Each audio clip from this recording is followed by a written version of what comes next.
So ayan, good morning, good afternoon, good evening, welcome back sa ating channel, Nights Shop. So update lang dito sa ating mga Cephalotus. Ilang araw na sila dito at buhay pa naman. Ito lang yung isa na parang hindi magsusurvive kasi talagang alanganin na tong dalawa. Tagi-isang dahon na lang yan. Pero itong mga iba yan baga surviving pa rin. Hindi ko sinasabing thriving pero surviving. Tapos yung mga picture na ito medyo lumalaki na, ibig sabihin nag-grow siya konti-unti. Merong ano lang dito parang bukod yata to, baka ito yung nilalanggam kanina. So anyway, ito lang observation ko lang for the record lang rin na kung sino yung makakapanood na ito na mag-outdoor balang araw. Kung kayo ay may mga carnivorous plant na nagpa-flower, the best time na magdilig, no, yung time na schedule ng pagdidilig ninyo ay late afternoon. Bukod sa malilim na, hindi kayo mahihirapan na magdilig dahil sa init. Ito rin yung time na tapos nang maggala yung mga pollinator. Ano ba yung mga pollinator? Yung mga bees, mga flies, butterfly, at kung ano-ano pa. Wasp fan. Bakit hapon yung the best na mag water? Kasi nga hindi nyo maaabala yung pollinator. May time na sila yung makapunta sa flower na hindi mababasa yung bulaklak, no? So kapaganda na hapon o late afternoon kayo magdilig. At yung pagdidilig ng tuwing late afternoon daily ay prepare din yun sa halaman nyo na hindi maging masyadong sensitive sa mabasa ang media. Mapapansin nyo dito dahil outdoor kami at maliliit yung paso namin. So, maliit ba yan? Isang malaking kahon yan. Hindi, maliliit yan. Ito yung malalaki sa 3x3, pero itong mga ganyan, yung mga nasa 3 namin, nasa lang yan, nasa parang 1 inch na tray. Ganito lang kalalaki yan. So napakaliit. At kung titingnan yung volume ng media na magkasya yan lang, parang isang thumb lang, yung isang plug lang yung media na ma-hold niyan.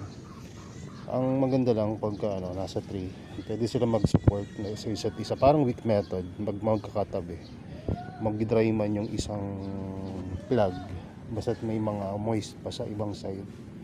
So nagbibigayin sila ng tubig. So kapag nag-ulan na, tag-ulan, so yung iba nag-aalala na ipapasok na nila o kung ano man yung gusto nilang gawin tuwing tag-ulan, pwede naman din yan. Kung gusto nyo i-indoor kapag tag-ulan, walang problema. Pero dito sa amin, as much as we can ay i-outdoor natin tulad ng mga nakasanayan natin for the past 6-7 years na pag-aalaga ng carnivorous plant. Dito pala update sa mga ultra rare natin. Etong si Hell Reaver, sabi ko siguro hindi functional yung mga traps na itong mga nakuha kong ultra rare. Pero nung nagdidilig ako nung kanina umaga, may nahuling stingless bee. Tapos ang matindi pa nito, hindi lang isang side yung nanguhuli, pati kabila. Hindi ko alam kung pati gilid pero sa tingin ko kabilaan lang yan, parang dalawang doble cara. Hell Reaver. So yung ibang mga BFT na ultra rare ay well acclimated na rin dito. At meron tayong isang supporter sa YouTube, ganoon din sa ating Facebook page na talagang nagpa-reserve na nito. Siya actually yung dahilan kung bakit ako nagko-collect ng mga ultra rare. At may mga paparating pa tayo na mga mas rare pa dito, yung mga ultra rare na pom-pom type at yung mga white variegated na mga BFT. Actually, takot ako mag-alaga nun, pero dahil may mga nagre-request, ang magagawa natin ay kung kaya naman natin magparating. So hindi madali rin mag-alaga pagka medyo mahal, kasi nga talagang kumbaga meron ka lang isang chance sa ganung kalaking investment. Pag namatay, wala na. Hindi tulad dito, kumbaga sa sabihin natin 15 to 30 times yung presyo. No, meron kang 30 lives dito, meron ka lang isa. Pero ganun pa man yan, medyo ano sila, gumaganda na, naglalabasan na yung mga new traps, kumukulay na. Ayan. So thank you po pala doon, special mention kay Sir Dom nung nakaraan. Ayan, hindi ko na sabihin yung pedido, pero kilala nyo na yun kung kilala nyo. Ayan. Kumuha siya ng mga pang landscape na mga carnivores na nakaraan, mostly Nepenthes. Talagang nakakatawa dahil makapipambayad ako sa bills. Tapos kaninang kagabi, kaninang umaga ako kinasa. Mabilis ang ano lang, deal. Meron ding umorder ng ano, reseller price. Hindi ko na nga sabihin kung gaano ka ang daming kinuha niya, pero marami-rami yun. Ito yan, syempre kapag na-order sa amin dito yung mga gustong mag-resell, syempre kasabay na yung Andy na guide pagdating sa mga pag-aalaga, kung paano ganito ganyan sa in and outs sa pag-aalaga, para syempre para mabuhay niyo yung mga nabili dito. At kahit naman isa lang yung mabili nyo dito, no, tanong lang kayo, okay, may kahit nga hindi mga nabili. Iba nangungulit lang talaga, literal. Ayan, so sinasagot naman natin. Joke lang yon yung pinost natin yung nakaraan about sa may nag-walk-in tapos puro tanong lang. Pero to may nag-walk-in nung nakaraan na puro tanong lang. Pero okay lang rin naman yun. Maganda rin naman na may mga dumadalaw-dalaw dito. And well appreciated naman yung mga presence. Nakita ko lang yung post na yon, yung sa Kung Fu Hustle na main boss. Pinost ko yun sa Facebook page, so maraming natawa dun sa post. At may ilan na parang na-trigger. At pero hindi naman sila totally na-trigger kasi nung nag-uusap kami, nagkaintindihan naman kami at madaling araw pa nga kami natapos. Tatawanan na kami pagkatapos. At nagsosorihan sa isa't isa. Sabi ko, sorry kung na-open ka. Sabi niya, hindi sir, sorry rin kasi sineryoso ko yung joke mo. Sabi niya, hindi, okay lang yun. Nangyayari talaga yun. So, ano nangyari dito? Kaya pala nilalanggam siya. Kaya nilalanggam, may haning natulo. Saan galing yun? Galing dito. Ba't natulo yung hani? Hindi kaya in-invade ng mga langgam tong isang... Meron kasing dito, may nakatira. Pwede na na to. Naubos na yung bubuyog dyan. Tapos tatanggalin ko sana. Natatanggalin ko na, may mga pailan-ilan na nabuhay. Tapos nag-tribe uli sila. Kasi ngayon tumutuloy yung hani. Paano nangyari yun? Ngayon ko lang na-experience to sa pag-aalaga ng... Sakto-sakto na anuhan ko yata ng camera. May tumulong honey. Hindi nyo alam itong honey na ito ng stingless bee. Kahit i-research nyo, kahit yung UP and Cavite State University at iba pang mga Beekeeper Center dito sa Philippines, nag-agree kahit sa mga international community na mas potent yung honey ng stingless bee. Isa sa mga best honey ito. Kaya bukod sa may pagkain yung alaga natin, meron rin tayong paminsan-minsan na na-harvest na honey dito. Anyway, dun sa pag didilig pala, ayun, late afternoon kayo magdilig. At ang ginagawa talaga namin dito, misting. Pag misting kasi, fine yung droplets niya, so hindi nagtitrigger ng mga drops. Siguro kung magdidilig kayo sa mga first week, second week magti-trigger yan, pero sa mga susunod na hindi na. Hindi dahil hindi ma-deactivate na yung mga traps nyo or magiging paso na.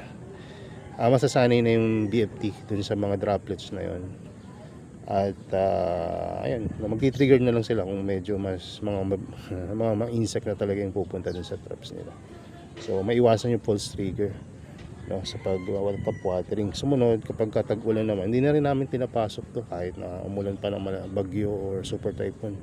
Nasa labas ng mga BFT. Buhay pa rin naman sila. Minsan nabubugbog, no, pero buhay pa rin. At titingnan natin, no, kung anong pwede natin gawin pagka nagtag-ulan na, kung magtatag-ulan man ngayong taon. Pero ang iniisip ko dito, hahayaan ko na uli sa labas. O, kung sakaling magkaroon ng problema, which is sa tingin ko hindi naman magkakaroon kasi tagal na natin ginagawa to. Pero syempre ako may kabak pa rin ako sa dami ng BFT ko sa labas. So anyway, ito pala, may update ako sa inyo na hindi ko dapat ipakita, kaya alam. Ito ay hindi to flex, no? Pero para lang sabihin doon sa mga umorder at nagpa-reserve, dumating na yung mga variegated natin na Nepenthes. At yung mga Echinos sa Toma na Mirabilis, dumating na rin. Ayan, ito na sila yung iba. Mga variegated dyan na ina-acclimate ko. Tingnan nyo kayo ng itsura kapag bagong dating. Ayan. So, as long as may greenery pa yan na pwedeng makarecover, yan. Okay yan, goods yan na dumating.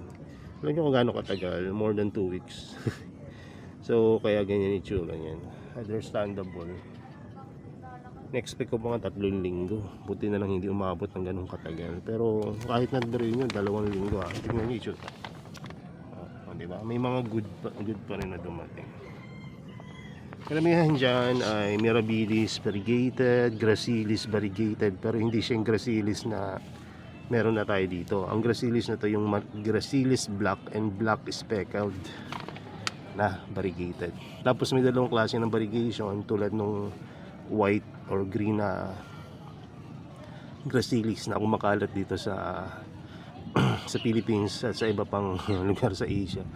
Ito ay may inner and outer variegation, dalawang klase, no? Tapos may dalawa tatlo na iba't ibang klaseng picture to. So magandang klase to. Ang plano ko ay i-acclimate muna at syempre medyo mahal syempre kapag variegated kasi seed grown to eh.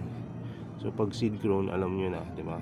So para kang nanalo sa loto kapag nagtanim ka ng seed.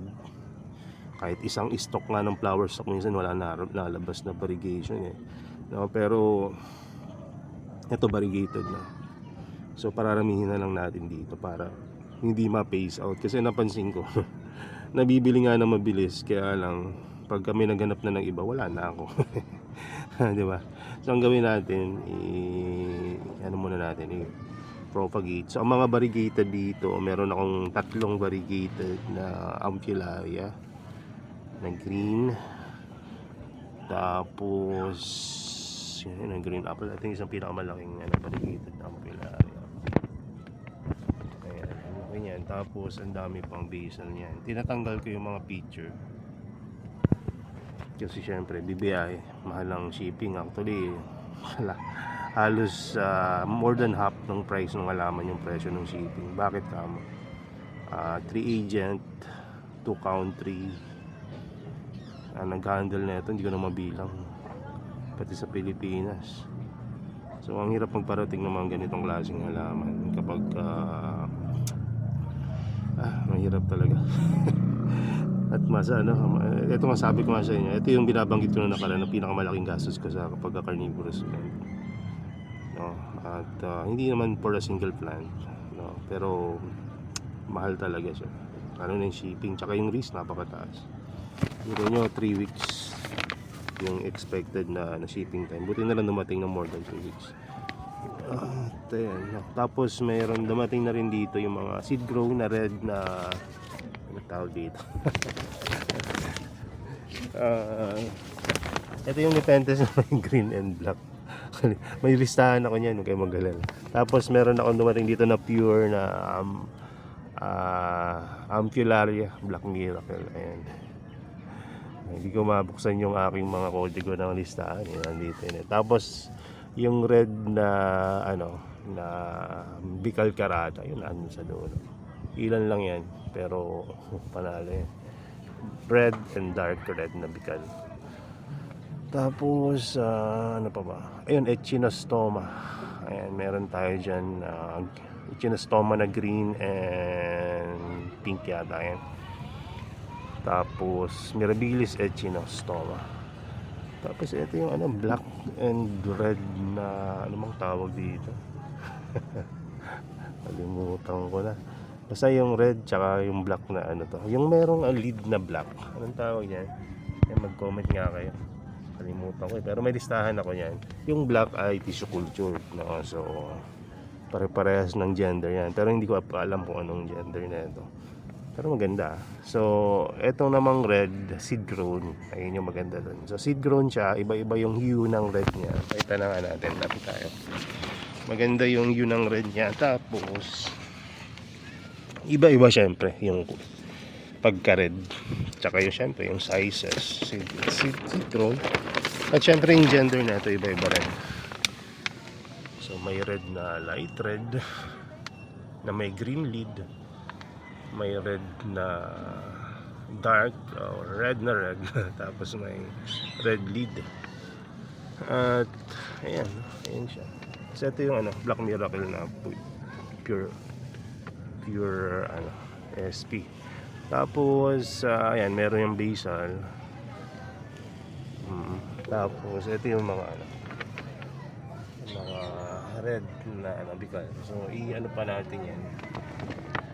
Ito variegated mo. Wala pa. Wala naman lang in-order variegated na bikal. Wala pa. Tsaka rare yung bikal karata na variegated. Lalo na itong red and dark red. Ayan. So meron pang mas rare na bikal karata, which is ayun rin yung hinahanap ko ngayon. Wala tayong makuhaan dun sa iba nating mga source, pero hindi ko na muna i-announce kung anong bikal yun.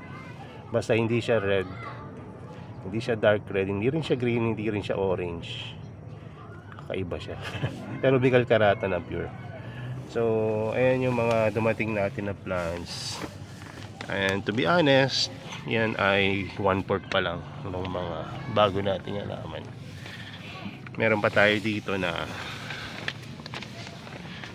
mga ina-acclimate pa na mga Nepenthes. Karamihan ay Rafflesiana, different colors in hue and design ng kanilang mga picture. Tapos meron din tayo dito Ampillaria. So siguro hindi ko isilip ko lang sa inyo. Ayan, nandiyan mga ano yan, mga Rafflesiana. At yung nasa dulo puro Ampillaria yan. Ayan. So dami nating Ampillaria ngayon, tsaka ano, Rafflesiana. Tapos meron din tayong mga hybrid ng BGI Ampillaria at kung ano-ano pa. Ayan, so ayan. Meron pa pala tayong isa, Edward siya, ano ba yun, na variegated rin. Meron doon na ano lang yung picture na siyempre nangitim o nag-brown. So hintay natin itong ano, yung picture ulit. Edward siya, ano, nasa ba siya? Ayun, nasa dulo. Ayan, nandun siya. Nandoon. Para siyang ano, yung ano, malaki yung lid niya na parang pit, parang baso, ano, malaki lid. Basta i-ano niya, Google nyo lang. Pero yan, variegated yan. Iisa lang yan. At yun, napasarap lang yung ating tagal kasi ako naghahanap ng mga variegated na ganito. Pero hindi mura eh, na para ako nabudol rin dito eh. Instant decisions eh. Pero ano naman, hindi ako nagsisisi since dumating rin naman ng maayos.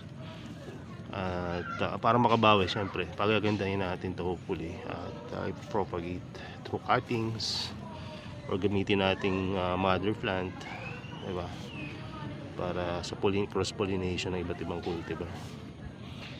At yun lang muna siguro. At yan, thank you ulit sa pag-support ninyo. Nag-iisip ako na mag-sale sa Auno. Ayan, kung may mga gusto makatipid ng ano dyan, sa mga gustong mag-alaga ng carnivorous plant. Sa katapusan meron tayong 25% yung regular natin na 25% off sa lahat ng purchase. At ganoon din naman sa mga, lagi naman tayo merong special price sa mga purchase ng 5,000 and up, 10,000 and ano pa, yung above. Tulad nung nakaraan, kagabi, karoon ako ng deal na 33% off. May freebies pa. Meron pang mga iba-ibang benefits para syempre isang kasahan lang, so binigyan ko siya ng special price, no? So yun lang. So hindi naman yun para sa iba lang, no? Binibigay ko naman sa lahat yun, no? At alam yun ng mga yung mga kaibigan natin na nabigyan na natin. At yung iba na kung gusto maka-avail nun, ipunin nyo na lang para mapagkabili nyo maramihan, makatipid kayo. At yun lang muna siguro. At tayo ay papasok na at mukhang ulan na. So yun lang, God bless and bye bye.